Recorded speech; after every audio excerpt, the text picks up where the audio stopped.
செய்திக் கதம்பம்.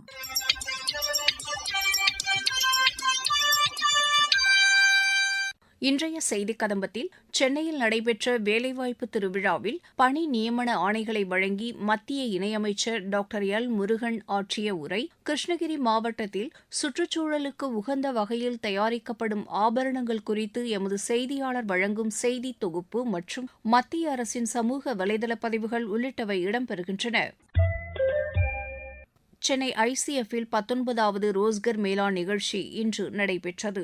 இதில் பங்கேற்று பணி நியமன ஆணைகளை வழங்கி உரையாற்றினார் மத்திய இணை அமைச்சர் டாக்டர் எல் முருகன். அவர் பேசுகையில், மாண்புமிகு பிரதமர் திரு நரேந்திர மோடிஜி அவர்கள் இந்த நாட்டிற்கு ஒரு வாக்குறுதியை கொடுத்திருந்தார்கள். கிட்டத்தட்ட போன வருடத்திற்கு முன்னால ஒரே வருடத்துல 10 லட்சம் பேருக்கு வேலை வாய்ப்பு கொடுக்கப்படும் என்று செங்கோட்டையில தன்னுடைய சுதந்திர தின உரையில சொல்லியிருந்தாங்க. சொன்னபடியே ஒரே வருடத்துல 10 லட்சம் பேருக்கு கொடுத்து இப்போ அதுக்கு பிறகு 15, 16, 17, 18, 19வது வேலை வாய்ப்பு கிட்டத்தட்ட 12 லட்சம் பேருக்கு நம்மளுடைய மத்திய அரசாங்கத்துல வேலைகளை கொடுத்திருக்கிறார்கள்.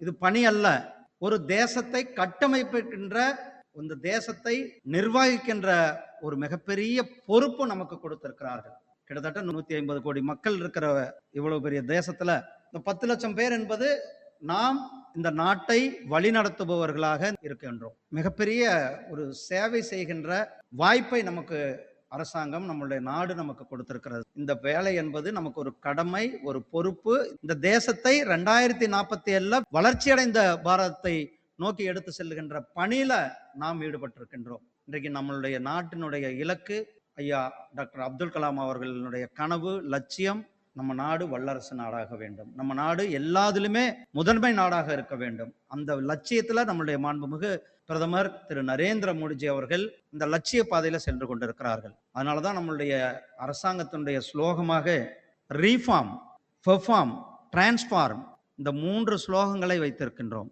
இந்த நாட்டினுடைய வளர்ச்சிக்கு என்னென்ன தேவை, இந்த சாதாரண மக்களுக்கு, உதாரணமாக விவசாய சன்மான் நிதி, விவசாய சன்மான நிதி கிட்டத்தட்ட நாடு முழுக்க 11 கோடி விவசாயிகளுக்கு நேரடியாக வங்கி கணக்கிலே செலுத்துகின்றோம். அப்படிப்பட்ட ஒரு சூழ்நிலை சுதந்திரத்திற்கு பிறகு இன்றைக்கு ரயில்வே ஒரு அபரிதமான வளர்ச்சியை நோக்கி இருக்கிறோம். நம்ம முன்னாடி எல்லாம் பார்த்தோம், புல்லட் ட்ரெயின்ல போனாங்க, அதை சொல்லும்போது ஒரு கதையா நம்ம பார்ப்போம், நம்ம சினிமாக்கள்ல சொல்லும் போது அதை பார்ப்போம். ஆனா இன்னைக்கு புல்லட் ரயில் இந்தியாவில் சாத்தியம். 2027 மும்பைல இருந்து அகமதாபாத்துக்கு நம்ம புல்லட் ட்ரெயின் போக போகிறது, நாம அதில் போக போறோம். ஏன்னா நம்ம வளர்ச்சி அடைந்த பாரதம் இருக்கும்போது உள்கட்டமைப்பு, அது தேசிய நெடுஞ்சாலைகளாகட்டும், ரயில்வேக்களாகட்டும், விமான நிலையங்களாகட்டும், இந்த ரயில்வே கட்டமைப்பு அடிப்படை கட்டமைப்பு. இப்ப சென்னையிலிருந்து பெங்களூருக்கு, பெங்களூர்ல இருந்து ஹைதராபாத்துக்கு, ஹைதராபாத்ல இருந்து சென்னைக்கு அதிவேக ரயில் கனெக்டிவிட்டி வர இருக்கிறது. அதுக்கான பணியை ஒரே நேரத்துல நம்ம செய்ய இருக்கிறோம். இப்படி நாட்டை இணைக்கிற ஒரு மிகப்பெரிய பணியை செய்து கொண்டு இருக்கின்றோம். சென்னை ஐசிஎஃப்க்கு ஒரு பெருமை இருக்கிறது. இன்னைக்கு இந்த வந்தே பாரத் ரயில்களை நம்ம நாட்டுல மட்டும் இல்லாம உலகத்துக்கும் ஏற்றுமதி செய்யறோம். இந்தியா முழுவதும் இருக்கிற வந்தே பாரத் ரயில்களுக்கு நம்ம சென்னை ஐசிஎஃப்ல இருந்து அந்த கோச்சுகளை பண்ணி கொடுக்கும். நம்ம இன்னைக்கு எல்லா இதுவுமே எப்படி டிரான்ஸ்பரன்சியாக ஒரு பணியை செய்யணும், அது மாதிரி டிஜிட்டலைஸ்டா டெக்னாலஜியை யூஸ் பண்ணி ஏஐ இன்னும் வந்திருக்கிறது. நம்ம ஆபீசர்ஸ்க்கு வந்தோடனே கர்மயோகி திட்டத்தின் கீழே நம்மளுடைய அரசாங்கம் கிட்டத்தட்ட 2000க்கும் மேற்பட்ட கோர்சஸ் ஆன்லைன்லயே உங்களுக்கு உடனடியாக கொடுக்க போறாங்க. அந்த கோர்சஸ்ல ஒவ்வொரு துறையிலையும் நாம எப்படி சிறந்து விளங்க முடியும், ஒவ்வொரு துறையிலும் எப்படி டிரான்ஸ்ஃபார்ம் பண்ண முடியும், அதுல பெர்ஃபார்ம் பண்ண முடியும் என்பதற்கான நமக்கு ட்ரைனிங்லையும் கூட நம்மளுடைய கர்மயோகி, நம்மளுடைய மாண்புமிகு பிரதமர் அவர்கள் கொடுக்க இருக்கிறாங்க.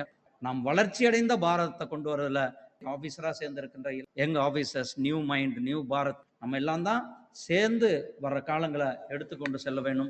நாம் அனைவரும் இணைந்து ஒரு மிகப்பெரிய வளர்ச்சி அடைந்த பாரதம். நான் சொன்னேன், சென்னை ஐசிஎஃப் இன்னைக்கு வந்தே பாரத் ரயில்கள், வந்தே பாரத் ரயில்களையும் தாண்டி இன்னைக்கு ஹை ஸ்பீட் ரயில்கள், புல்லட் ரயில்கள், இதையும் தாண்டி இன்னைக்கு விமான நிலையங்களுடைய விரிவாக்கம், தேசிய ஹைவேக்களுடைய விரிவாக்கம், இண்டஸ்ட்ரியல் காரிடர், எக்ஸ்பிரஸ் ஹைவேக்கள், இது எல்லாம் நாம ஒரு நேரத்துல பண்ணி கொண்டிருக்கோம். அதே மாதிரி சோசியல் செக்டார் ப்ரோக்ராம்ஸை இம்ப்ளிமெண்ட் பண்றதுல பிரதமருடைய அனைவருக்கும் வீடு கட்டும் திட்டம், இது எல்லாமே இப்படி திட்டங்களை நடைமுறைப்படுத்துவதில் அரசாங்க அதிகாரிகளுடைய பங்கு நமக்கு மிக முக்கியமான பங்காக இருக்கு. அதனாலதான் நான் சொன்னேன், நாம தேசத்தை கட்டமைப்பவர்களாக, தேசத்தை ஆள்பவர்களாக இருக்கின்றோம். நமக்கு இந்த அரிய வாய்ப்பு கிடைத்திருக்கிறதை நாம் பயன்படுத்திக் கொள்வோம். இந்நிகழ்ச்சியில் பணி நியமன ஆணை பெற்றவர்கள் பேசுகையில், என்னோட பேர் சங்கீதா, கள்ளக்குறிச்சியில இருந்து வரேன். இங்க சென்னையில நடைபெற்ற ரோஸ்கர் மேளா விழாவில் ECC Pondicherry nursing officer appointment order வாங்கியிருக்கோம். எனக்கு இது ரொம்ப மகிழ்ச்சியா இருக்கு. மோடிஜி அவர்களுக்கு என்னுடைய நன்றி. என்னோட பேர் மேகலட்சுமி. நான் ஐசிஎஃப்ல குரூப் டி போஸ்ட்ல ஸ்கவுட் கைட் கோட்டால அப்பாயிண்ட் ஆயிருக்கேன். ரொம்ப ஹாப்பியா இருக்கு. என்ன மாதிரி இன்னும் நிறைய யங்ஸ்டர்ஸ் இந்த மாதிரி வாங்கணும்னு ஆசைப்பட்டு வந்து ஒர்க் பண்றவங்களுக்கு ரொம்ப மோட்டிவேஷனலா இருக்கும். என்னோட பேர் சரவணகுமார். இஎஸ்ஐசி புதுச்சேரியில நர்சிங் ஆபீசரா நான் செலக்ட் ஆயிருக்கிறேன். நான் இது நார்செட் 9 எக்ஸாம் எழுதினேன். அதுல கிராக் பண்ணி நான் இன்னைக்கு என்னோட அப்பாயின்மெண்ட் ஆர்டர் வாங்குறதுக்காக நான் வந்திருக்கிறேன். எனக்கு ரொம்ப சந்தோஷமா இருக்குது. இந்த வாய்ப்பை ஏற்படுத்தி கொடுத்த மத்திய கவர்மெண்ட்டுக்கும் என்னோட காலேஜ், என்னோட மேம்ஸ் எல்லாருக்குமே இந்த இடத்துல நான் மிகப்பெரிய நன்றியை நான் தெரிவிச்சுக்கிறேன். கிருஷ்ணகிரி மாவட்டத்தில் சுற்றுச்சூழலுக்கு உகந்த வகையில் தானியங்கள், மரத்துண்டுகள் மூலம் ஆபரணங்கள் தயாரிக்கப்பட்டு வருகிறது. இதுகுறித்து எமது செய்தியாளர் வழங்கும் செய்தி தொகுப்பு. வளர்ந்து வரும் நாகரிக உலகில் தங்கம் வாங்கும் விலையை கண்டு இளைஞர்களும் பெண்களும் எளிமையான அதே சமயம் மற்றவர்களை கவரும் வகையில் குறைந்த விலையிலான ஆபரணங்கள் வாங்குவதை விரும்புகின்றனர்.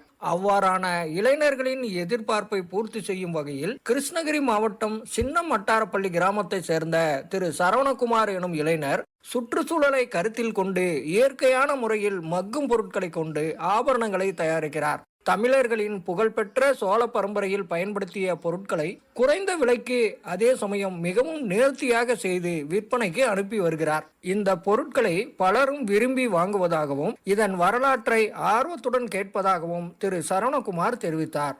எல்லா இடத்துலையும் புழங்க பொருட்கள் நிறைய இடங்களில் கிடைக்குது. அது எப்படி இருக்கும்னா, ஒன்று பிளாஸ்டிக்கில் இருக்கும், அப்படி இல்லைன்னா அதுக்கு எனாமல் பெயிண்ட் பண்ணியிருப்பாங்க. அது மாதிரி வேறு ஏதோ ரிசைக்கிள் ஆக முடியாதது, இல்லைன்னா மக்கவே முடியாத பொருட்களில் தான் வச்சு நிறைய இடங்களில் கிடைக்குது. ஸோ இதுக்கு மாற்றாக ஒரு விஷயத்தை நாங்கள் பண்ணணும் நோக்கத்தில் நாங்கள் ஆரம்பிச்சது தான் ஆபரண கிரியேட்டிவ்ஸ். அந்த சோழர்கள் என்ன பயன்படுத்தாங்களோ அதை மட்டுமே வச்சு இப்போ நம்ம ஆபரணங்கள், வீட்டில் புழங்க பொருட்கள் அப்படியெல்லாம் செய்ய ஆரம்பிச்சிருக்கோம். மரத்துண்டுகள், தானியங்கள் மூலமாக செய்யும் ஆபரணங்கள் இளைஞர்கள் மத்தியில் வரவேற்பை பெற்றுள்ளது என்று ஆபரண வடிவமைப்பாளர் திருமதி சங்கீதா ராமசாமி தெரிவித்தார்.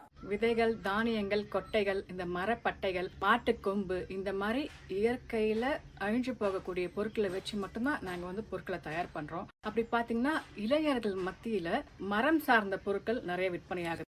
இன்றைய இளைஞர்களுக்கு தமிழர்களின் பாரம்பரியம், கலாச்சாரம், சுற்றுச்சூழல் குறித்த விழிப்புணர்வை ஆபரணங்கள் மூலமாகவும் ஏற்படுத்த முடியும் என்று இளைஞர் நிரூபணம் செய்து வருகிறார். மத்திய அரசின் சமூக வலைதள பதிவுகள். ஷங்காய் ஒத்துழைப்பு அமைப்பின் பொதுச் செயலாளர் திரு நூர்லான் எர்மெக் பேயோ புதுதில்லியில் வெளியுறவுத்துறை அமைச்சர் டாக்டர் ஜெய்சங்கரை சந்தித்து பேசினார். உலகளாவிய மற்றும் பிராந்திய அளவிலான பிரச்சினைகள், ஷங்காய் ஒத்துழைப்பு அமைப்பின் செயல்பாடுகள், நடவடிக்கைகள் ஆகியவை குறித்து இருவரும் விவாதித்ததாக டாக்டர் ஜெய்சங்கர் கூறியுள்ளார்.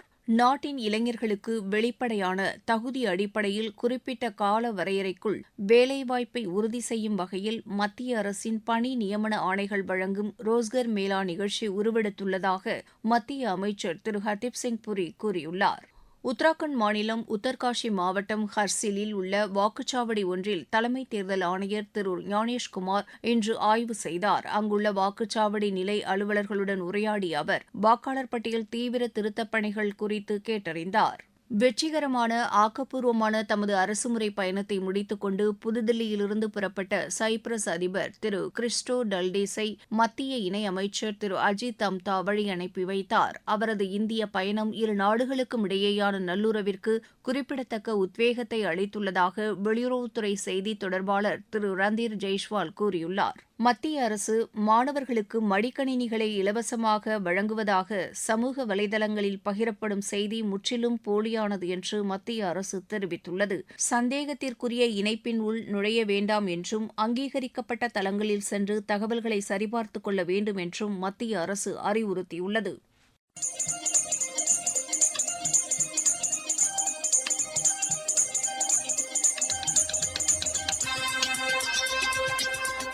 இத்துடன் இன்றைய செய்திக் கதம்பம் நிறைவு பெறுகிறது.